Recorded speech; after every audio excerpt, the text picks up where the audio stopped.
Be focused be alert में मैं अली आपका स्वागत करता हूं। आज की इस वीडियो में हम बात करेंगे हेरोडोटस के बारे में, जिन्हें इतिहास का पिता यानी फादर ऑफ हिस्ट्री के नाम से भी जाना जाता है।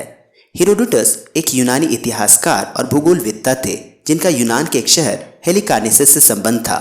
इन्हें इतिहास लिखने के लिए जाना जाता है। विशेष तौर पर इन्होंने ग्रीको पर्शियन युद्धों का विस्तृत विवरण लिखा है।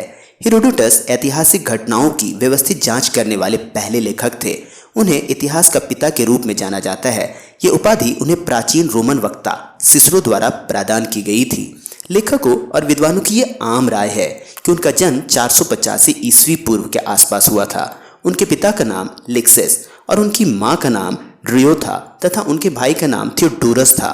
इनका परिवार एक धनी परिवार था। हेलिकार्नेसस का राजा लिक्टिमिस एक अत्याचारी शासक था, इसलिए हेरोडोटस के परिवार ने इसके शासन का विरोध किया और इस विरोध में हेरोडोटस ने जब एक्टिवली पार्टिसिपेट किया तो उन्हें देश निकाला की सजा दे दी गई। इसके बाद हेरोडोटस ने अपनी जिंदगी के अगले 32 साल को पूरे यूरोप में घूमने में लगाया और अलग अलग जगह की सभ्यता, संस्कृति और रहन सहन को इन्होंने काफी करीब से देखा और जाना। इन 32 सालों में उनके अंदर ये आदत बैठ गई थी कि वो जहां भी जाते वहां की बातों और लोगों द्वारा बताई गई बातों को क्रमबद्ध ढंग से नोट करते जाते थे। हेरोडोटस से पहले इतिहास का क्रमबद्ध ढंग से लेखन नहीं होता था, सिर्फ तारीख वगैरह लिखे जाते थे। पर हेरोडोटस ने हिस्ट्री में क्रमबद्ध लेखन को इंट्रोड्यूस किया। जैसे मान ले कि कोई युद्ध हुआ हो तो हेरोडोटस से पहले हिस्ट्री में सिर्फ ये लिखा जाता था कि ये युद्ध कब हुआ, किस किस के बीच लड़ा गया। पर हेरोडोटस ने हिस्ट्री लिखने का ये तरीका अपनाया कि युद्ध कब हुआ, क्यों हुआ, किन लोगों के बीच लड़ा गया, युद्ध के पहले क्या हालात थे, युद्ध के दौरान क्या हुआ और युद्ध के बाद क्या हुआ, यानी पूरे एक प्रोसेस को फॉलो किया। यही वजह है कि उन्हें इतिहास का पिता माना जाता है। हेरोडोटस ने अपनी पूरी जिंदगी सिर्फ एक प्रोजेक्ट को पूरा करने में लगा दिया और वो था ग्रीको पर्शियन वार्स के बारे में लेखन। उनका ये काम ही द हिस्ट्रीज के नाम से मशहूर हुआ। इसी किताब को आधार बनाकर हॉलीवुड की मशहूर मूवी 300 का निर्माण किया गया।